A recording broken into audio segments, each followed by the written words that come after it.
ನಾವೆಲ್ಲರಿಗೂ ಇಷ್ಟ ಆಗ್ತಾ ಇರೋದು ಅದು ನಮ್ ತಪ್ಪಲ್ಲ. ನಾವೆಲ್ಲರಿಗೂ ಇಷ್ಟ ಆಗ್ಬೇಕಂತ ಟ್ರೈ ಮಾಡ್ತೀವಲ್ಲ, ಅದೇ ನಮ್ ತಪ್ಪು. ಮಹಾತ್ಮ ಗಾಂಧೀಜಿ ಕೂಡ ಗೂಡ್ಸಕ್ ಇಷ್ಟ ಆಗ್ಲಿಲ್ಲ, ಶ್ರೀಕೃಷ್ಣ ಪರಮಾತ್ಮ ಕೂಡ ಕಂಸನ್ಗೆ ಇಷ್ಟ ಆಗ್ಲಿಲ್ಲ.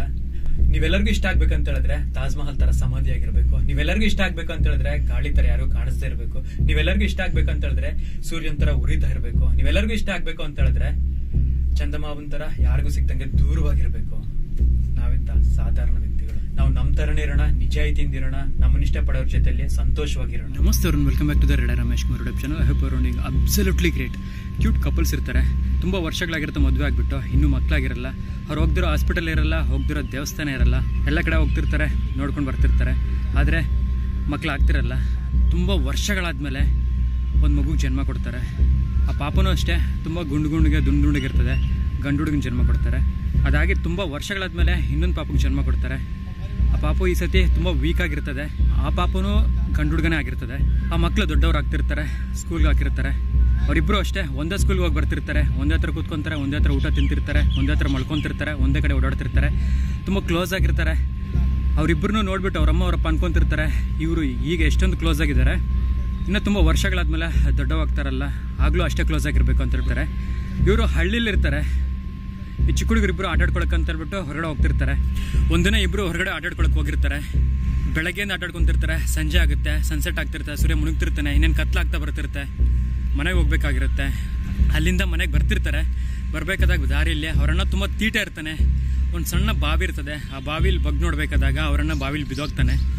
ತಮ್ಮ ಯಾರಿದ್ದಾನೆ, ಅವ್ನಿಗೆ ತುಂಬ ಭಯ ಆಗುತ್ತೆ. ಯಾಕಂದರೆ ಅವ್ರ ಅಣ್ಣನಿಗೂ ಈಜು ಬರಲ್ಲ, ತಮ್ಮನಿಗೂ ಈಜು ಬರಲ್ಲ. ಅವ್ರ ತಮ್ಮ ಸುತ್ತಲೂ ನೋಡ್ತಾನೆ, ಯಾರೂ ಇರಲ್ಲ, ಕಿರ್ಚ್ತಾನೆ, ಚೀರ್ತಾನೆ, ಬನ್ನಿ ನಮ್ಮ ಅಣ್ಣನ ಕಾಪಾಡಿ ಅಂತ ಹೇಳ್ಬಿಟ್ಟು. ಯಾರು ಬರೋಕ್ಕಾಗಲ್ಲ, ಕಾಪಾಡೋಕ್ಕೂ ಆಗಲ್ಲ.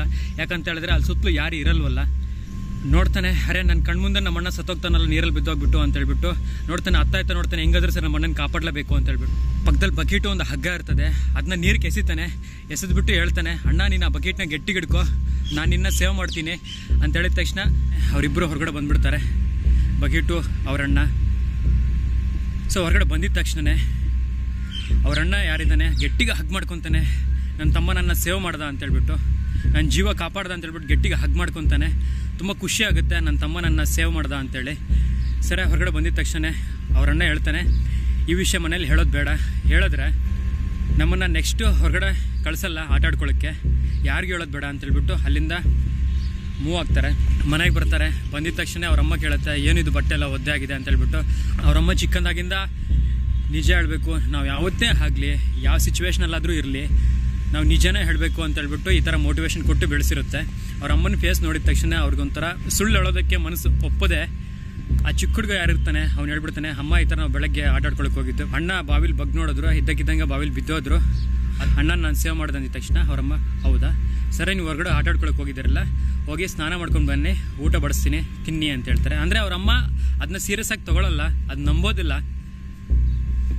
ಅದೇ ಥರ ರಾತ್ರಿ ಆಗುತ್ತೆ. ರಾತ್ರಿ ಒಂದು 10 ಗಂಟೆ ಆಗ್ತಾ ಬರುತ್ತೆ. ಅವರಪ್ಪ ಬರ್ತಾರೆ. ಬಂದಿದ ತಕ್ಷಣ ಅವ್ರ ಅಪ್ಪನಿಗೂ ಚಿಕ್ಕ ಹುಡುಗ ಹೇಳ್ತಾನೆ, ಇವತ್ತು ನಾವು ಆಟಾಡ್ಕೊಳಕ್ಕೆ ಹೊರಗಡೆ ಹೋಗಿದ್ವಿ, ಸಂಜೆ ಆಯಿತು, ನಾನು ಅಣ್ಣ ಬರಬೇಕಾದಾಗ ಅಣ್ಣ ಬಾವಿಲಿ ನೋಡ್ದ, ಇದ್ದಕ್ಕಿದ್ದಂಗೆ ಅಣ್ಣ ಬಾವಿಲಿ ಬಿದ್ದೋದ, ನಾನು ಅಣ್ಣನ ಕಾಪಾಡ್ದೆ ಅಂದಿದ ತಕ್ಷಣ ಅವ್ರ ಅಣ್ಣ ಎತ್ಕೊಂಡು, ಹೌದಪ್ಪ ಈ ಥರ ತಮ್ಮ ನನ್ನ ಸೇವ್ ಮಾಡ್ದೆ ಅಂದಿದ ತಕ್ಷಣ, ಸರಿ ಇಷ್ಟೊತ್ತಾಗಿದ್ದಲ್ಲ 10 ಗಂಟೆ ಆಗಿದೆ ಆಲ್ಮೋಸ್ಟ್ ಅಲ್ಲೂ, ನಿನ್ನ ನಿದ್ದೆ ಹೋಗಿಲ್ವಾ, ಹೋಗಿ ನಿದ್ದೆ ಹೋಗಿ ಅಂದರೆ ಅವ್ರ ಅಪ್ಪನೂ ಸೀರಿಯಸ್ ಆಗಿ ತೊಗೊಳ್ಳಲ್ಲ.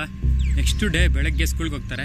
ಸ್ಕೂಲ್ಗೆ ಹೋಗಿದ ತಕ್ಷಣ ಅವ್ರ ಫ್ರೆಂಡ್ಸ್ ಜೊತೆ ಶೇರ್ ಮಾಡ್ಕೊತಾರೆ, ಈ ಥರ ನಾವು ನಿನ್ನೆ ಆಟಾಡ್ಕೊಳಕ್ಕೆ ಹೋಗಿದ್ದು ಹೊರಗಡೆಗೆ, ಹಳ್ಳಿಯಿಂದ ಹೊರಗಡೆಗೆ. ಸಂಜೆ ಆಗಿತ್ತು, ಬರಬೇಕಾದಾಗ ಒಂದು ಸಣ್ಣ ಬಾವಿ ಇತ್ತು, ಬಾವಿಲಿ ಅಣ್ಣ ನೋಡಿದ್ರು, ಇದ್ದಕ್ಕಿದ್ದಂಗೆ ಅಣ್ಣ ಬಾವಿಲಿ ಬಿದ್ದೋದ್ರು, ಅಣ್ಣನ ಸೇವ್ ಮಾಡಿದೆ ಅಂತ ಹೇಳಿದ ತಕ್ಷಣ ಅವ್ರ ಫ್ರೆಂಡ್ಸು ನಗ್ತಾರೆ. ಬಟ್ ಏನು ಅದನ್ನು ಅವರು ಸೀರಿಯಸ್ ಆಗಿ ತೊಗೊಳ್ಳಲ್ಲ. ಅವ್ರ ಸ್ಕೂಲ್ ಟೀಚರ್ಗೆ ಹೇಳ್ತಾರೆ, ಅವರು ಅಷ್ಟೇ ಸೀರಿಯಸ್ ಆಗಿ ತೊಗೊಳ್ಳಲ್ಲ. ಈ ಥರ 2 ಡೇಸ್ ಆಗುತ್ತೆ. 2 ಡೇಸ್ ಆಗಿದ ತಕ್ಷಣ ಇನ್ನು ಊರಲ್ಲಿ ಒಬ್ಬೊಬ್ರಿಗೆ ಈ ಅಣ್ಣ ಎತ್ಕೊಂಡು ಹೇಳ್ತಿರ್ತಾನೆ, ನನ್ನ ತಮ್ಮ ನನ್ನ ಸೇವ್ ಮಾಡ್ದೆ, ತಮ್ಮ ಎತ್ಕೊಂಡು ನಾನು ನಮ್ಮ ಅಣ್ಣನ ಸೇವ್ ಮಾಡಿದೆ ಅಂತ ಇವರಿಬ್ಬರು ಹೇಳ್ಕೊಂತ ಸಣ್ಣ ಹಳ್ಳಿ ಎಲ್ಲ ಅದು, ಇದ್ದಕ್ಕಿದ್ದಂಗೆ ಹಳ್ಳಿ ಎಲ್ಲ ಸ್ಪ್ಲಿಟ್ ಆಗುತ್ತೆ. ಎಲ್ಲರೂ ಇವ್ರ ಬಗ್ಗೆನೇ ಮಾತಾಡ್ಕೊತಿರ್ತಾರೆ. ಅವ್ರಿಬ್ಬರಿಗೂ ಹುಚ್ಚಿಡ್ದಿದೆ, ಅಣ್ಣ ಬಿದ್ದೋದಂತೆ, ತಮ್ಮ ಕಾಪಾಡ್ದಂತೆ. ಅವ್ರ ಅಣ್ಣನೂ ಅದೇ ಥರ ಹೇಳ್ತಾನೆ, ಹೌದು ನನ್ನ ತಮ್ಮ ಕಾಪಾಡ್ದ ಅಂತ ಹೇಳ್ಬಿಟ್ಟು. ಇದೇ ಥರ 15 ದಿನ ಆಗುತ್ತೆ. ಇದೇ ಥರ ಒಂದು ವಾರ ಆಗುತ್ತೆ. ಹಳ್ಳಿಲೆಲ್ಲ ಹೇಳ್ಕೊತ ಓಡಾಡ್ತಾ ಇರ್ತಾರೆ. ಅವರಪ್ಪ ಅವ್ರ ಅಮ್ಮನಿಗೂ ಕೆಲವೊಬ್ಬರು ಬಂದ್ಬಿಟ್ಟು ಕೇಳ್ತಿರ್ತಾರೆ, ಹೌದಾ ನಿಮ್ಮ ದೊಡ್ಡ ಹುಡುಗ ನೀರಲ್ಲಿ ಬಿದ್ದೋಗಿದ್ದಂತೆ, ಚಿಕ್ಕ ಹುಡುಗ ಕಾಪಾಡ್ದಂತೆ. ಚಿಕ್ಕ ಹುಡುಗನೂ ಅದೇ ಥರ ಹೇಳ್ತಾವನೆ, ನಮ್ಮ ನನ್ನ ಕಾಪಾಡ್ದ ಅಂತ ಹೇಳ್ಬಿಟ್ಟು ಇವ್ರ ಅಪ್ಪ ಅವ್ರ ಅಮ್ಮನಿಗೂ ತುಂಬ ಜನ ಬಂದು ಕೇಳ್ತಿರ್ತಾರೆ. ಇದೇ ಥರ 15 ದಿನ ಆಗುತ್ತೆ.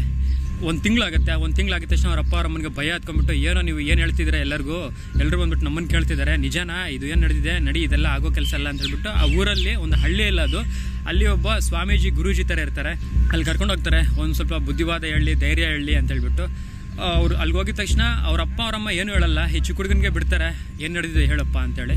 ಆ ಚಿಕ್ಕ ಹುಡುಗ ಎಕ್ಸ್ಪ್ಲೇನ್ ಮಾಡ್ತಾನೆ, ಈ ಥರ ನಾವು ಒಂದಿನ ಹೊರಗಡೆ ಹೋಗಿದ್ದು ಆಟಾಡ್ಕೊಳ್ಳೋಕ್ಕೆ, ಇದು ಸಂಜೆ ಆಗಿತ್ತು, ಅಣ್ಣ ಬಾವಿಲಿ ಬಗ್ಗೆ ನೋಡ್ಬೇಕಾದಾಗ ಇದ್ದಕ್ಕಿದ್ದಂಗೆ ಬಾವಿಲಿ ಬಿದ್ದೋದ, ಆ ಬಕೀಟು ಹಗ್ಗ ಇತ್ತಲ್ಲ, ಬಕೀಟು ಹಗ್ಗ ಅಣ್ಣನ ಕೊಟ್ಟೆ, ಅಣ್ಣನ ಜೀವನ ನಾನು ಸೇವ್ ಮಾಡಿದೆ ಅಂತ ಹೇಳಿದ ತಕ್ಷಣ ಅವ್ರ ಅಣ್ಣ ಎತ್ಕೊಂಡು, ಹೌದು ನನ್ನ ಜೀವನ ನಮ್ಮ ತಮ್ಮ ಸೇವ್ ಮಾಡ್ದ ಅಂತ ಹೇಳಿದ ತಕ್ಷಣ ಆ ಗುರುಜಿ ನಂಬ್ತಾರೆ, ಹೌದು ನಿಜನೇ, ನಿಮ್ಮ ಚಿಕ್ಕ ಹುಡುಗ ಹೇಳ್ತಿರೋದು ನಿಜನೇ, ನಿಮ್ಮ ದೊಡ್ಡ ಹುಡುಗ ಹೇಳ್ತಿರೋದು ನಿಜನೇ, ನಿಮ್ಮ ಚಿಕ್ಕ ಹುಡುಗ ದೊಡ್ಡ ಹುಡುಗನ ಲೈಫ್ ಸೇವ್ ಮಾಡಿದ್ದಾನೆ ಅಂತ ಹೇಳಿದ ತಕ್ಷಣ ಅವ್ರ ಅಪ್ಪ ಅವರಮ್ಮ, ಏನು ಗುರುಜಿ ನೀವು ಈ ಥರ ಹೇಳ್ತಿದ್ದೀರಾ, ನಾನು ನಿಮ್ಮ ಹತ್ರ ಕರ್ಕೊಂಬಂದರೆ ನೀವು ಅವ್ರಿಗೆ ಸಪೋರ್ಟ್ ಮಾಡ್ತಿದ್ರಲ್ಲ ಅಂತ ಹೇಳಿದ್ರೆ, ಹೌದು ಏನಂದರೆ ನಿಮ್ಮ ದೊಡ್ಡ ಹುಡುಗ ಯಾರಿದ್ದಾನೆ, ಅವ್ರ ಅಣ್ಣ ನೀರಿಗೆ ಬಿದ್ದಾಗ ಸುತ್ತಲೂ ನೋಡ್ದ, ಯಾರೂ ಇರಲಿಲ್ಲ, ಕಿರ್ಚಿದ, ಯಾರೂ ಇರಲಿಲ್ಲ, ಯಾರು ಸೇವ್ ಮಾಡೋಕ್ಕೆ ಬರ್ತಿರಲಿಲ್ಲ, ಬೇರೆ ಆಪ್ಷನ್ ಇರಲಿಲ್ಲ, ಪಕ್ಕದಲ್ಲಿ ಯಾರು ಜನ ಇರಲಿಲ್ವಲ್ಲ, ನಿನ್ನ ಕೈಲಿ ಆಗಲ್ಲ ಅಂತ ಹೇಳೋರು, ಅವನಿಗೂ ಗೊತ್ತಿರಲಿಲ್ಲ ಅವನಲ್ಲಿ ಅಷ್ಟೊಂದು ಶಕ್ತಿ ಇದೆ ಅಂತ ಹೇಳ್ಬಿಟ್ಟು, ಅವನ ಕೈಯಲ್ಲಿ ಅವ್ರ ಅಣ್ಣನ ಸೇವ್ ಮಾಡೋಕ್ಕಾಗುತ್ತೆ ಅಂತ ಹೇಳ್ಬಿಟ್ಟು ಅವನಿಗೂ ಗೊತ್ತಿರಲಿಲ್ಲ.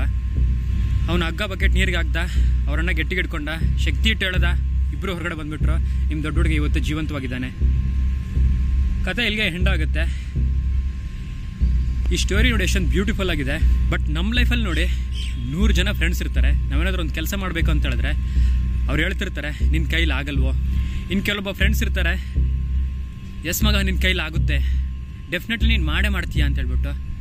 ಬಟ್ ನೀನು ಹಿಂದ್ಗಡೆ ಹೋಗ್ಬಿಟ್ಟು, ಏನಾಗಿದೆಯೋ ಅವನಿಗೆ, ಏನಾಗಿದೆ, ಅವ್ನು ಯಾಕೆ ಹಿಂಗೆ ಆಡ್ತಿದ್ದಾನೆ, ತಲೆನಾದ್ರೂ ಕೆಟ್ಟಿದ್ಯಾ, ಹುಚ್ಚೇನಾದ್ರೂ ಹಿಡ್ದಿದ್ಯಾ ಅಂತ ನಿನ್ನ ಹಿಂದ್ಗಡೆ ಹೇಳ್ಕೊತಿರ್ತಾರೆ. ನಿನ್ನ ಮುಂದ್ಗಡೆ ಮಾತ್ರ ನಿನಗೆ ಸಪೋರ್ಟಿವ್ ಆಗಿ ಮಾತಾಡ್ತಿರ್ತಾರೆ.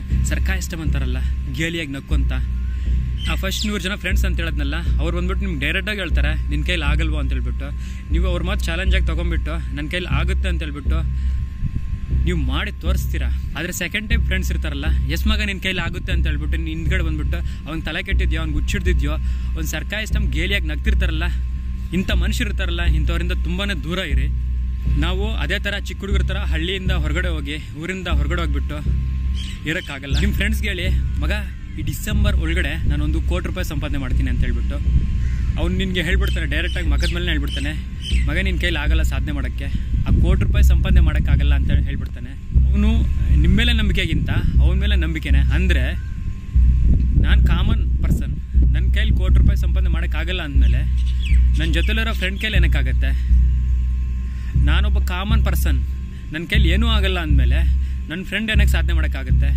ಅವನು ನಿಮ್ಮ ಮೇಲೆ ನಂಬಿಕೆಗಿಂತ ಅವನ ಕೈಲಿ ಆಗಲ್ಲ ಅನ್ನೋ ನಂಬಿಕೆನೇ ದೃಢವಾಗಿರ್ತದೆ, ಗಟ್ಟಿಯಾಗಿರ್ತದೆ. ಅದಕ್ಕೆ ಅವ್ನು ಗಟ್ಟಿಯಾಗಿ ಹೇಳ್ತಾನೆ, ಮಗ ನಿನ್ನ ಕೈಲಿ ₹1 ಕೋಟಿ ಸಂಪಾದನೆ ಮಾಡೋಕ್ಕಾಗಲ್ಲ ಅಂತ ಹೇಳ್ಬಿಟ್ಟು. ನಾವು ಯಾವತ್ತೇ ಆಗಲಿ ಇಂಥವ್ರಿಂದ ದೂರ ಇದ್ದು ನೆವರ್ ಗಿವ್ ಅಪ್ ಅಂತ ಹೇಳ್ಬಿಟ್ಟು ನಾವು ಇದೇ ಥರ ಮುಂದೆ ಹೋಗ್ತಾ ಇರಬೇಕು. ನಾವು ಏನೇ ಆಗಲಿ ಮಾಡ್ಬೇಕಂದ್ಮೇಲೆ ಮಾಡಿಬಿಡ್ಬೇಕು. ನೋಡಿದ್ರಲ್ಲ, ಈ ವಿಡಿಯೋ ನಿಮ್ಗೆ ಇಷ್ಟ ಆಯಿತು ಅಂತ ಹೇಳಿದ್ರೆ ಮರಿದ್ರೆ ನಿಮ್ಮ ರೇಡರ್ ರಮೇಶ್ ಕುಮಾರ್ ಯೂಟ್ಯೂಬ್ ಚಾನಲ್ಗೆ ಲೈಕ್ ಮಾಡಿ, ಶೇರ್ ಮಾಡಿ, ಸಬ್ಸ್ಕ್ರೈಬ್ ಮಾಡಿ. Ever tried, ever failed, no matter, try again, fail better.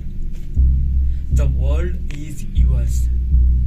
Treat everyone kindly and light up the night.